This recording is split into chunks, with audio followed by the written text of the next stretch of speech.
Hala na ako pinanaman na luwanggewa nung lumaklak.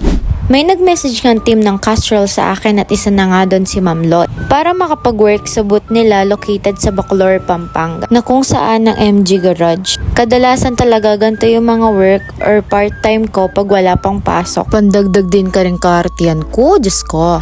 Yung mga oras na inipe, papunta lang daw ako parking waiting area do. May mga team talaga na kadalasan ay provided nila ang mga susuotin namin. Kaya sa mga oras na to ay pinapili na nila ako kung anong gusto ko. Kaya yan nilawi ako na kung anong masanting. Kaya rin ko may maglagu-lagukin. Ting team na nilapit ka na ako, sinabi na mag-white Castrol t-shirt na ako pa kano. Kaya ito may malit na ako kaya rin. At sinabihan na din ako na pwede na din daw akong lumabas. Ala naman sinabi din team ka na ako kung nanong gawan ko. Kaya understood na sa amin yun na nakaupo lang kami kadalasan. Habang naghihintay lang ako ng oras, lumapit yung isang team ng MG Garage dito para kuhanan ako ng picture sa booth ng Castrol at para may maipost din sila sa kanilang Facebook page. At hindi nga nagtagal dumating si Ma'am Lo, may dala-dalang Starbucks. Diyos ko po, kanya man. Sinuwaring hindi maswelo dyan. Thank you po sa team ng Castrol kasi sobrang bait nyo po, lalo-lalo na si Ma'am Lo. At hindi nga nagtagal, nag-lunch na at binigyan nila akong Jollibee. O diba, ala na akong aluwanggewan nung lumaklak mo talaga. Pagkalis nga ni Mamel, naghihintay lang naman ako ng oras para kung sakaling pwede nang umuwi.